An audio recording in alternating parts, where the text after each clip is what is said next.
Del Padre, y del Hijo, y del Espíritu Santo. Amén. Lectura de la palabra de Dios en el Evangelio de San Marcos, capítulo 12, versículo 28 y siguientes. Acercóse uno de los escribas que les había oído discutir, y viendo que les había respondido muy bien, le preguntó: ¿cuál es el primero de todos los mandamientos? Jesús le contestó: el primero es: escucha, Israel, el Señor nuestro Dios es el único Señor, y amarás al Señor tu Dios con todo tu corazón, con toda tu alma, con toda tu mente y con todas tus fuerzas. El segundo es: amarás a tu prójimo como a ti mismo. No existe otro mandamiento mayor que estos. Contestóle el escriba: muy bien, maestro. Tiene razón al decir que Él es el único y que no hay otro fuera de Él.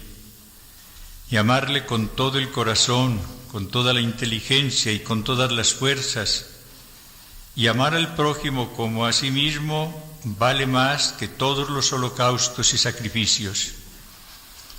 Y Jesús, viendo que le había contestado con sensatez, le dijo: no estás lejos del reino de Dios. Y nadie más se atrevía ya a hacerle preguntas. Palabra de Dios. Todos, Señor, reunidos en torno a ti, hacemos un acto de fe en tu presencia, llena de amor, aquí en medio de nosotros. Te damos gracias, Señor, por todo el amor que nos has comunicado y por todos los dones y riquezas de todo orden que has puesto en nuestras personas. Hoy, Señor, queremos ser agradecidos. Queremos descubrir con tu luz, con la luz de tu Espíritu, las manifestaciones de tu amor, todo lo que nos has regalado, Señor. Te pido, Señor, que ahora pongas también tus palabras en mis labios, que comunique tu mensaje, Señor. Derrama tu espíritu de verdad, de amor, de paz sobre todos nosotros en esta mañana. Por todo lo que nos has dado y vas a darnos, te damos gracias, Señor.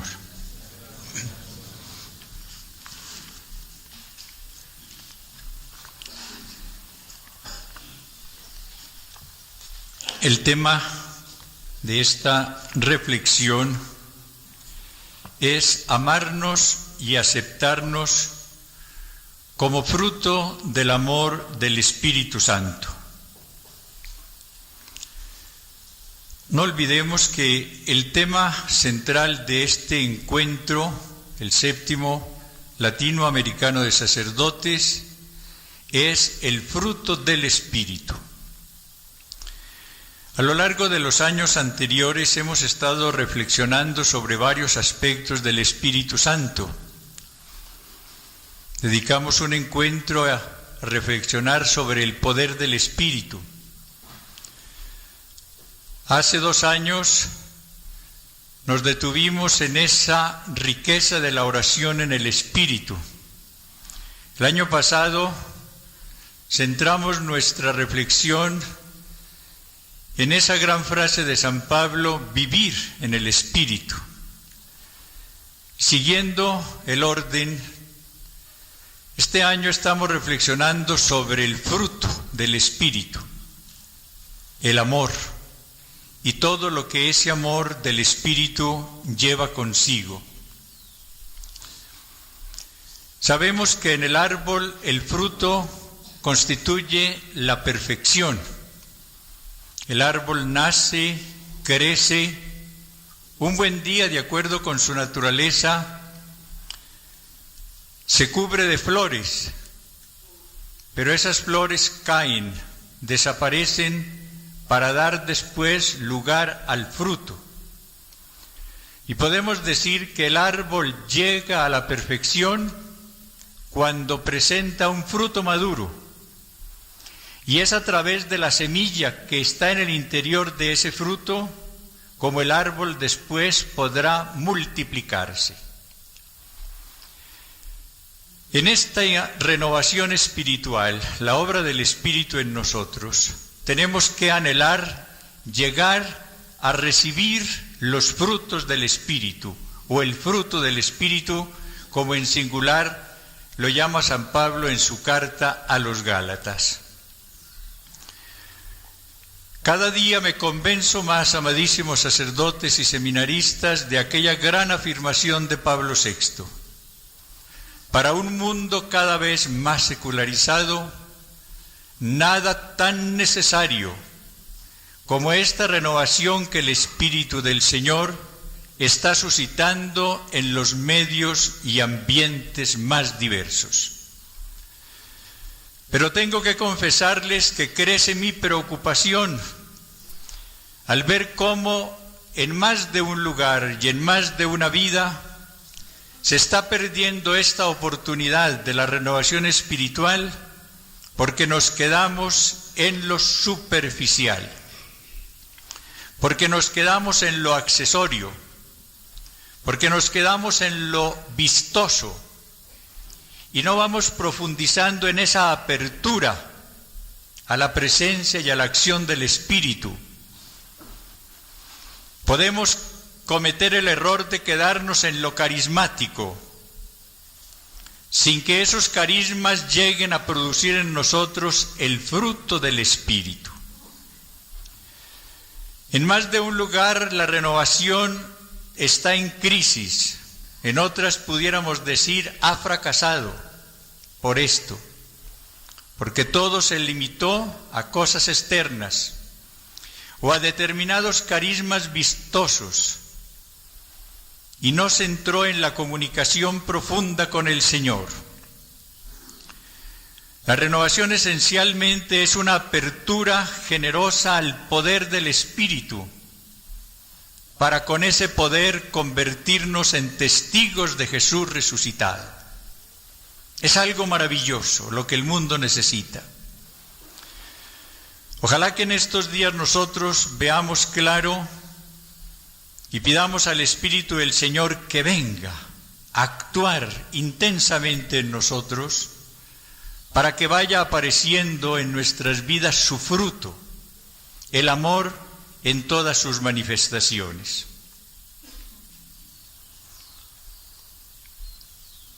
El tema para esta mañana es el amor a sí mismo. Un tema que no es fácil de exponer, porque no es fácil de comprender.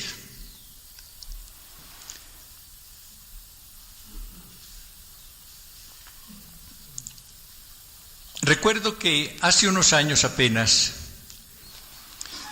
me sorprendí cuando al leer un libro del padre John Powell encontré esta aseveración central en ese libro. La mayor necesidad de toda persona humana es amarse y aceptarse. Quedé desconcertado, se los confieso. ¿Por qué? Porque mi formación había recibido un enfoque muy distinto. Tal vez las primeras correcciones que recibí en el seminario del vicerrector de esa época buscaban que yo fuera humilde, y él con toda razón me dijo que yo era muy orgulloso. Y continué oyendo esa frase: hay que ser humilde, hay que desaparecer, hay que sentirse nada. Yo soy nada y la nada puede, yo soy nada y la nada vale nada, yo soy nada y la nada ambiciona, etcétera. Se me decía también en las clases de mística. Y yo fui haciéndome a la idea de que en la medida en que tuviese una visión muy pobre de mi persona, sería humilde. y que ese era el ideal que tenía que buscar. Y cuando leí la mayor necesidad de la persona humana es amarse, pues me desconcerté. Yo estaba en la conferencia, en la asamblea episcopal en esa época, y comenté con un obispo amigo lo que había leído, y recuerdo que me dijo, eso no, rechazó totalmente la frase. Había recibido mi misma formación seguramente.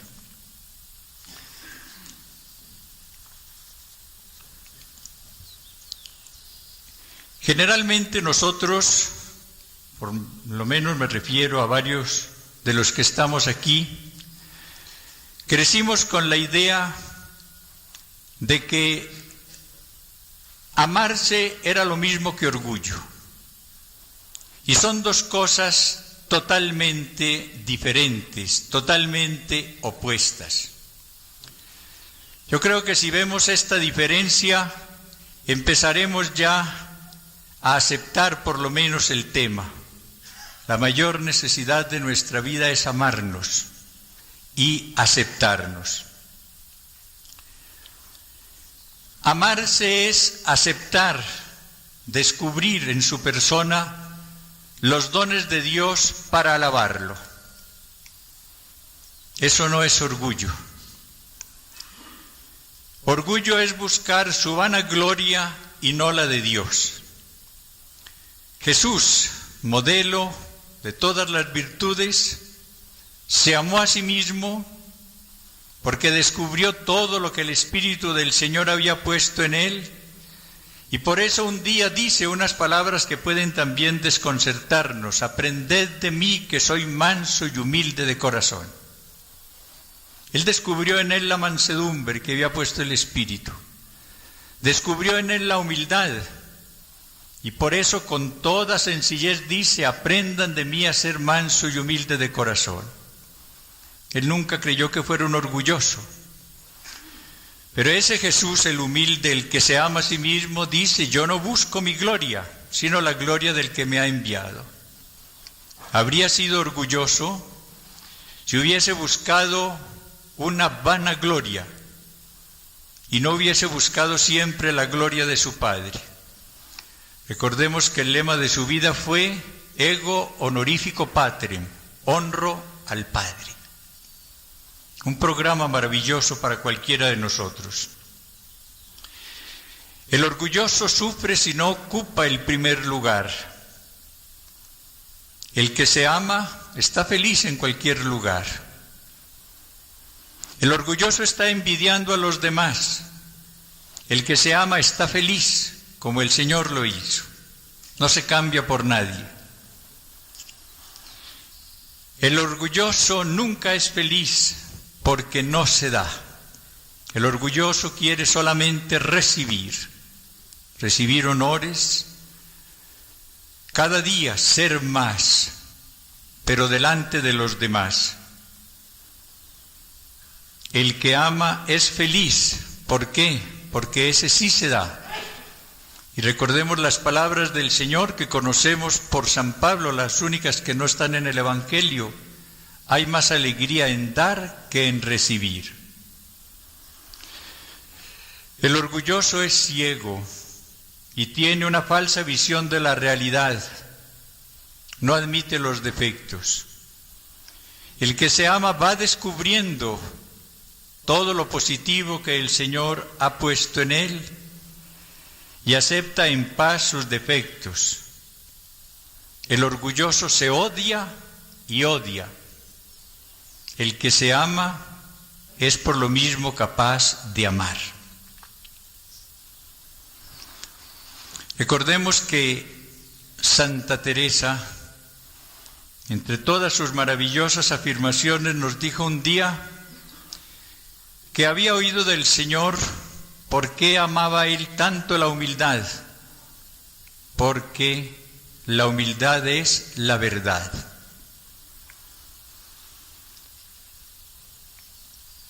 Y la verdad es que todos tenemos grandes valores que debemos reconocer, como lo hizo María, para al reconocerlos dar gracias al Señor.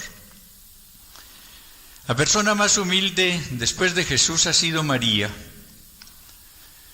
La persona que sinceramente, cuando es proclamada Madre de Dios, se llama la esclava del Señor. Su asentimiento al plan divino lo hace con esas palabras que repetimos todos los días: aquí está la esclava del Señor, hágase en mí según tu palabra. Pero esta mujer maravillosa por la humildad es la que en el Magnificat reconoce todo lo que el Señor le ha dado. Proclama mi alma la grandeza del Señor. Mi espíritu se alegra en Dios mi Salvador, porque ha hecho en mí cosas grandes el Todopoderoso. Por eso me llamarán bienaventurada todas las generaciones. La humildad de María no consistió en decir yo no sirvo para nada, yo no puedo hacer nada, yo no tengo nada. Ella descubre todo lo que el Señor ha hecho en ella, ha hecho en mí maravillas el Todopoderoso. Pero no se va a enorgullecer con esto, no va a buscar una vanagloria con esto, se dedica a proclamar la grandeza del Señor, a bendecir al Señor. Precisamente porque María se amaba, y se amaba profundamente, por eso pudo amar tan intensamente a su Hijo. Y por eso pudo amarnos y puede amarnos tan intensamente a todos nosotros.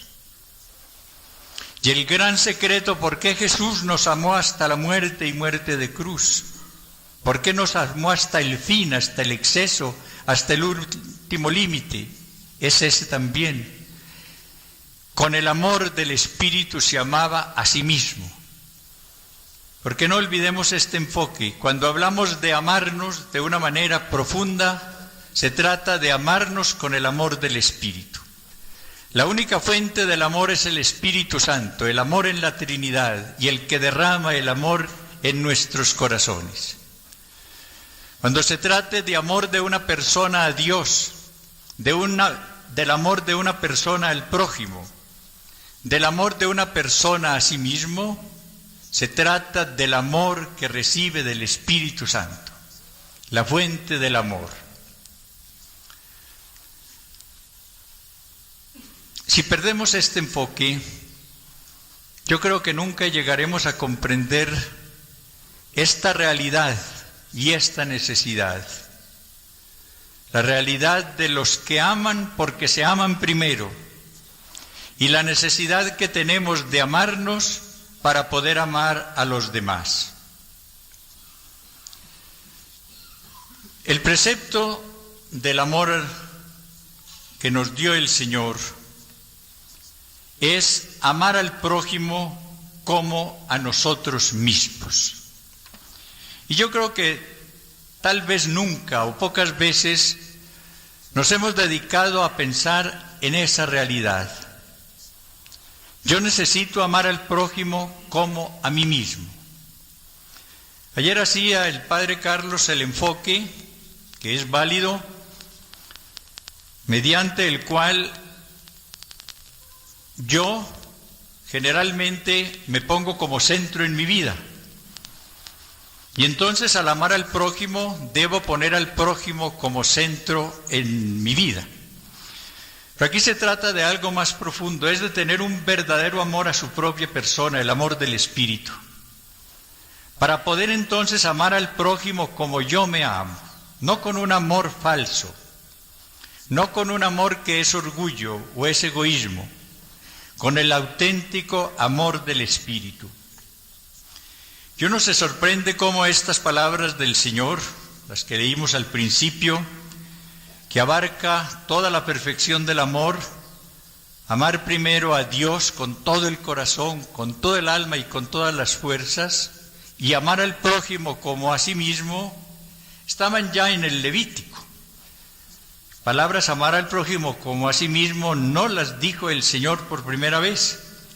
En el capítulo 19 del Levítico, en el versículo 15 y siguientes, encontramos estas palabras: siendo juez no hagas injusticia, ni por favor del pobre, ni por respeto al grande.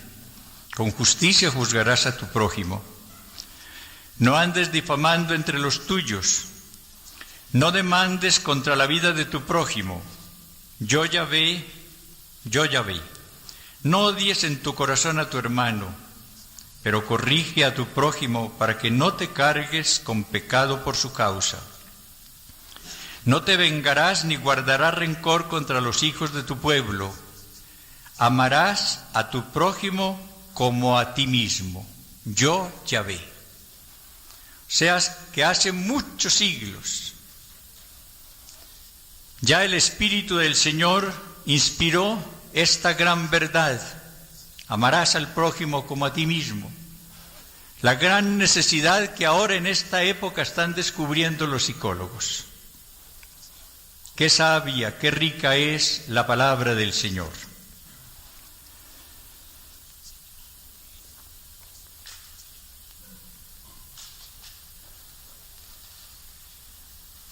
El precepto del Señor, amar al prójimo como a nosotros mismos. La consecuencia muy clara es: si no nos amamos, ¿cómo vamos a amar a nuestro prójimo? Si nos amamos poco, amaremos poco a nuestro prójimo. Si nos amamos mucho con el amor del Espíritu, amaremos intensamente a nuestro prójimo. Pero aquí nos enfrentamos con la realidad de nuestras vidas y la realidad de muchas vidas. Fuimos formados de una manera muy imperfecta y mediante esa formación fuimos adquiriendo una imagen muy negativa de nosotros. Cuando uno, por ejemplo, trata no solamente con sacerdotes o con religiosas, sino con matrimonios, encuentra la tremenda dificultad de vivir en comunidad amorosa, en comunión de amor. En el caso, por ejemplo, de los esposos, uno descubre cada vez que trata con las parejas cómo en la mayor parte de las esposas y de los esposos hay una gran dificultad para creer en el amor del otro y la limitación en la apertura para recibir el amor del otro. Y la explicación es siempre la misma: ¿cómo puede amarme mi esposo siendo yo lo que soy?, dice la esposa. Y lo mismo puede decir el esposo. En el sacerdote pasa lo mismo. No va a creer en el amor de sus compañeros, ni en el amor de la gente, ni en el amor de nadie, porque puede tener la idea: yo soy un infeliz, yo no sirvo para nada, yo soy la podredumbre, la pobreza suma, a mí nadie puede quererme. Esa imagen negativa que tiene uno ahora, ¿cómo la fue adquiriendo? Desde los primeros años especialmente. Cuando a través quizás de una madre equivocada, o de un padre, o de un maestro, o de un hermano mayor, empezó uno a oír frases como estas: tú no sirves para nada, tú no puedes ir a ninguna parte. Las comparaciones del hogar: fíjate fulano en fulana, tu hermano o tu hermana mayor. Este hijo sí me va a dar a mí muchas alegrías, tú no me vas a dar sino dolores de cabeza. Y aquel niño o aquella niña va adquiriendo una imagen tremendamente negativa. Yo no voy a poder dar nada, yo no voy a servir para nada, yo soy un fracaso. La persona que empieza a despreciarse por lo negativo que escucha, que cada día se va sintiendo más incapaz de recibir amor, porque cree que no lo merece. Y cuando se lo dan, es a veces un amor condicionado. Es lo que nos pasó a la mayor parte de nosotros. Cuando se nos ofrecieron favores, halagos, un paseo, un premio, etc., estaba condicionado a ganar el año, a tener un buen puesto en el colegio o en la escuela, a sobresalir en tal o cual materia. El amor condicionado, que no es amor. Cuando uno va encontrando esta realidad, se asombra al encontrarse con el amor de Dios, que es un amor incondicional. Amemos a Dios porque Dios nos amó primero. ¿Qué tal que Dios amara con condiciones? No sería tampoco amor el suyo. La maravilla del amor de Dios que uno va descubriendo en la renovación y que es lo que va sanando interiormente, consiste en eso, en que nos amó primero y nos amó y nos ama y nos amará sin condiciones.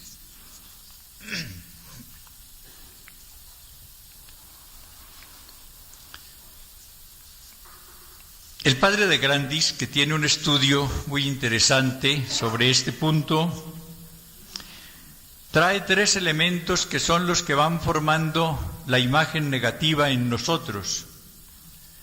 En primer lugar, cita los rechazos que recibimos en el hogar, en la escuela, en el seminario, en el presbiterio, etc. Un elemento todavía peor, la culpa, el complejo de culpa. El creer que porque cometimos tal falla, sobre todo en los primeros años, estamos perdidos.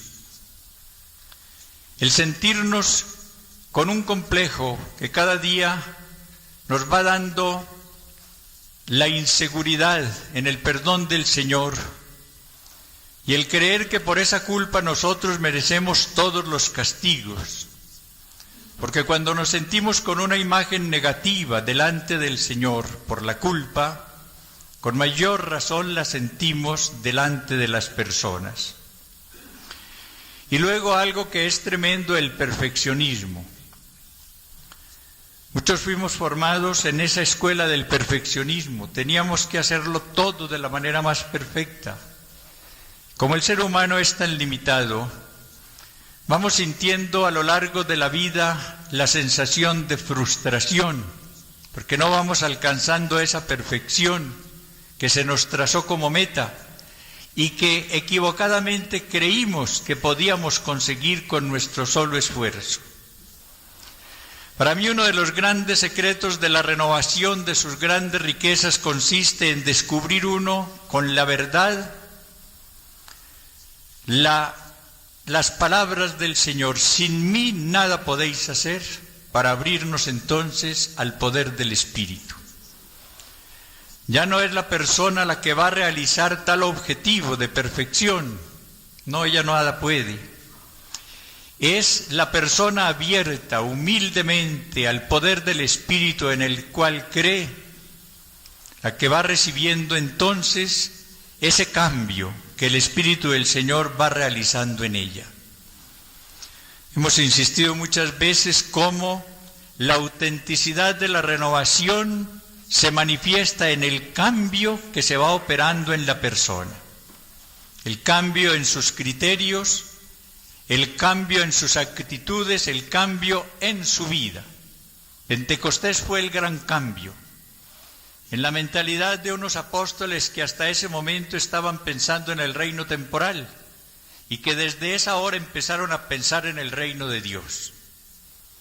Unos tímidos y miedosos que se llenan del poder del Espíritu y abren las puertas que tenían cerradas para proclamar que Jesús ha resucitado y que ha sido exaltado por el Padre y ha sido constituido por Él Señor y Cristo. Esto es lo que el Espíritu del Señor quiere obrar en todos nosotros. Aquí vamos entrando entonces en la necesidad y posibilidad que tenemos de sanar nuestra imagen negativa. La sanación de la propia imagen. Ese es el título de una de las obras del padre de Grandis, precisamente, sanar su propia imagen. La imagen negativa, la imagen pobre que fuimos adquiriendo, puede ser sanada por el Espíritu del Señor en esta renovación espiritual. Yo quiero recomendarles, sobre todo a los que vienen por primera vez al retiro, que empiecen a enriquecer su ministerio con estos tesoros de la sanidad interior. La posibilidad que tenemos de sanarnos con el amor del Espíritu y de ser canales de sanidad interior, cuando nos abrimos a la acción del Espíritu para que a través de nosotros pase su amor y llegue a sanar a los demás. El problema del corazón humano tan enfermo está en el desamor. Cuando el Señor lee en la sinagoga el capítulo 61 de Isaías, dice que ha venido a sanar los corazones rotos. El corazón del hombre está roto por el odio, por el desamor, y solamente se reconstruye, se sana cuando recibe el amor de Dios. No amaré al prójimo, ni creeré en el amor del prójimo. No le daré amor porque no me amo, y no creeré que Él me ama, porque me sentiré siempre indigno de ese amor. Y aquí venimos entonces ya a la gran solución. La fuente del amor es el Espíritu Santo. Y solo con el amor del Espíritu llegaremos a amarnos. Y cuando aparezca en nosotros este fruto del Espíritu, el amor a nosotros, este fruto se proyectará a los demás. Amaremos porque nos amamos con el amor del Espíritu. En esta obra de sanidad interior, para producir en nosotros el fruto del amor a nuestra persona, el Espíritu Santo empieza por concedernos la gracia de perdonarnos, de perdonar al Señor y de perdonar a nuestros hermanos. Quizás no nos hemos detenido nunca a pensar en el odio que nos tenemos a nosotros, en el odio que hemos acumulado contra nosotros por determinados fracasos, por aquellas equivocaciones, por los problemas que nos creamos con determinadas actitudes, inclusive por los defectos físicos que tenemos. No nos perdonamos. A veces guardamos un gran resentimiento contra nosotros. Y la obra del Espíritu Santo, que es de reconciliación, busca que primero nosotros nos reconciliemos con nuestra realidad personal, para que al reconciliarnos podamos amarnos. En ratos de oración nosotros iremos descubriendo con la luz del Espíritu cuántos resentimientos tenemos contra nosotros, con nosotros. Y en esa oración nosotros conseguiremos la gracia de perdonarnos en tal momento de nuestra vida, en tal fracaso, en tal crisis, en tal equivocación. Y perdonar entonces a Dios. Recuerdo que cuando oí por primera vez esa frase también me sentí muy incómodo. Me pregunté, ¿cómo puede uno hablar de perdonar a Dios? Y fui descubriendo que hay más resentimiento contra el Señor de lo que nos imaginamos. ¿Cuánta gente vive resentida con Él por su sexo? Porque oyó desde el principio que el padre quería un hijo y nació una niña o viceversa. ¿Cuánta gente vive resentida con el Señor por el color de su piel, por el medio social en el cual nació y creció, por su físico, por su inteligencia, por tantas cosas? Y esta gente vive únicamente quejándose de lo que no tiene y nunca agradece todo lo que tiene. Es la visión negativa que impide que uno se abra al amor del Señor, porque si está pensando solamente en reclamos para el Señor, ¿cómo va a experimentar amor a ese Dios contra el que no tiene sino quejas? ¿Cuánta necesidad tenemos de perdonar a Dios en ese sentido? De descubrir todo lo que Él nos ama para cambiar esa situación de queja por la alabanza. ¿Qué es lo que va predominando en la persona que entra en la renovación? La alabanza. A muchos sacerdotes les cuesta a veces admitir inclusive la oración de alabanza. Pero uno va viendo cómo el campesino, el joven, la religiosa, el sacerdote que profundiza en la renovación se convierte en la persona de la alabanza y va cambiando la queja de antes por la alabanza. Claro que a veces, como dice Juan Carlos Ortiz, nos quedamos en la quejabanza, una mezcla de quejas y de alabanzas, pero bueno, progresamos un poco si tenemos ya la quejabanza en lugar de solamente la queja de antes. Pero el ideal es que lleguemos a la alabanza. El cielo será la oración de alabanza y tenemos que irlo preparando ya desde ahora. El Espíritu Santo en esta sanidad de nuestra propia imagen nos va dando la gracia también de perdonar al prójimo, porque vamos descubriendo cómo muchos de los resentimientos que tenemos son contra determinadas personas, las que nos hirieron desde el hogar o desde la escuela o en el campo de trabajo o en donde sea. Y solamente a través de esa reconciliación iremos preparando el camino del amor. Solamente el árbol del amor llegará a dar fruto cuando nosotros estemos en paz, estemos reconciliados con Dios, con el hermano y con nosotros. Enseguida el Espíritu Santo en esta tarea que va a terminar en el fruto, en su fruto del amor a nosotros, en este caso, nos va mostrando con su luz todos los valores que tenemos para que nos convirtamos en alabanza de gloria de su gracia. No nos quedamos solamente en la etapa de perdonarnos y de perdonar, sino que entramos a descubrir todos los valores que hay en nosotros. La equivocación nuestra consiste generalmente en compararnos con los demás, en ver qué tienen ellos y no tenemos nosotros para quejarnos más.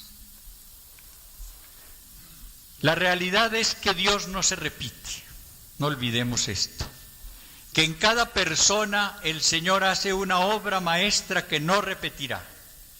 El gran mensaje de ese libro de Ockman Dino, El mayor milagro del mundo, es ese, el descubrir cada uno de nosotros la realidad de la obra maravillosa que el Señor hizo y que no va a repetir.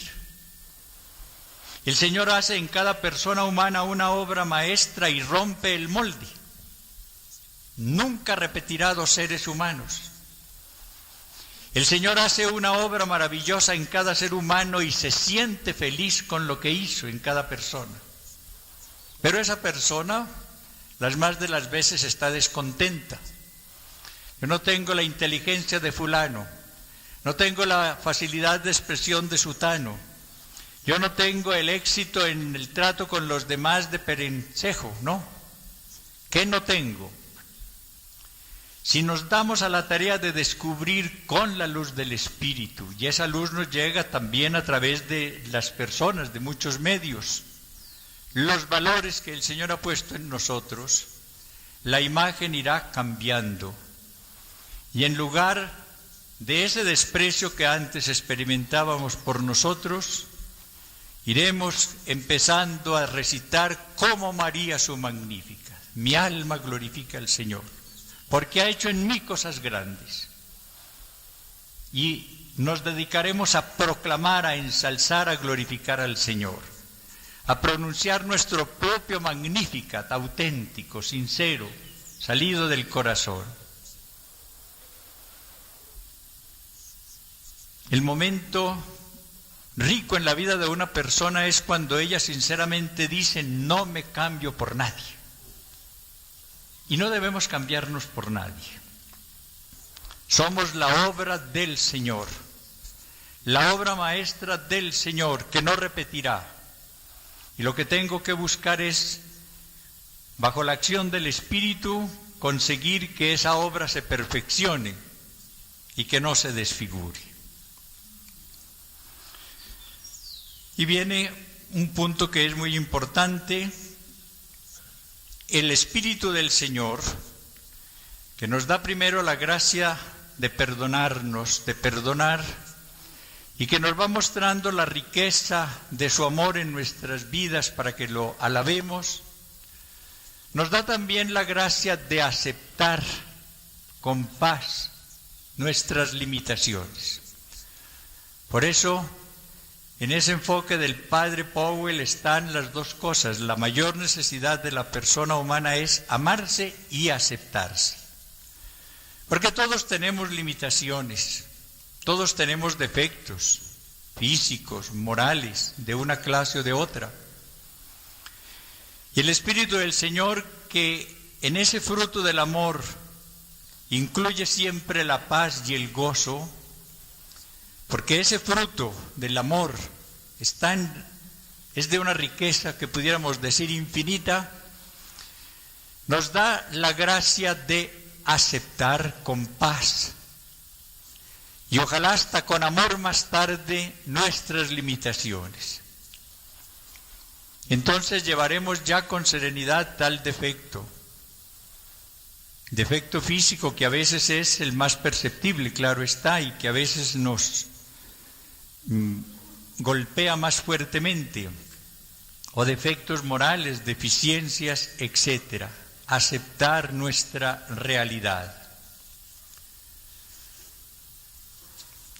Cuando nosotros consigamos esto, cuando bajo la acción del Espíritu Santo, que es el amor y la fuente del amor, lleguemos de veras a amarnos y a aceptarnos, empezaremos a realizar la pastoral del amor. Esa es la gran necesidad de la Iglesia y del mundo. Pablo VI habló de la necesidad de la civilización del amor. Lo que tenemos que buscar para conseguir esas metas maravillosas es cumplir, bajo la acción del Espíritu como instrumentos dóciles suyos, una pastoral del amor.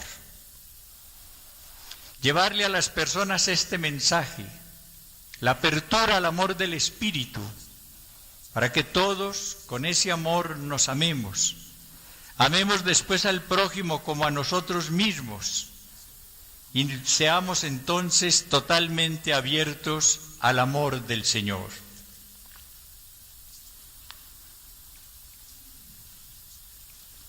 Finalmente, es en la oración. Y si el Señor nos concede la gracia de la contemplación infusa, ¿dónde y cómo nosotros iremos recibiendo este fruto del amor del Espíritu Santo? ¿Por qué? Porque orar es intercambiar amores con Dios, no olvidemos esto. Orar es recibir el amor del Espíritu para con Él poder amar al Señor y recibir el amor que el Señor quiere comunicarnos en su Espíritu. Orar es entrar en un horno de amor, en un abismo de amor, en un incendio de amor. Y la contemplación infusa es precisamente eso, recibir el peso del amor de Dios. Y cuando una persona va experimentando el peso del amor de Dios, llega a una conclusión muy lógica. Si Dios me ama, y me ama porque estoy experimentando su amor, no es una especulación que hago de que Dios me ama por esto o por aquello, sino que Él está derramando el amor en mi vida y lo estoy experimentando, tengo que concluir, luego no soy la miseria que yo me llamo, luego no tengo que despreciarme, Tengo que amarme con ese amor del Señor. Ojalá nosotros llevemos este mensaje a las religiosas, a todos los sacerdotes, a los seglares. Llegar a una oración de intimidad con el Señor. Dedicarle a la oración personal todo el tiempo posible y todos los días. Bajo el Espíritu del Señor aprender a orar. Uno aprende a orar cuando deja que el Espíritu ore en uno, es decir, cuando uno va recibiendo la acción del Espíritu Santo en la oración. Allí entonces nosotros recibiremos el amor del Señor en una experiencia siempre nueva, porque las experiencias del Señor no se repiten, y a través de esas experiencias aprenderemos a amarnos e iremos sanando nuestra imagen tan negativa. Hagamos finalmente una oración que puede ser esta. Oh Señor, si yo me mirara con tus ojos divinos, me miraría con amor. Cuánta falta me hace tal mirada. Tú siempre me miras con amor, porque siempre contemplas en mí tu imagen, pues me hiciste a tu imagen y semejanza.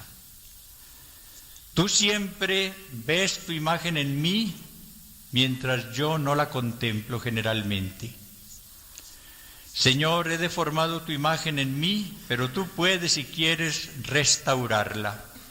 Señor, que me vea con tus ojos, para que me ame y me acepte, así sea.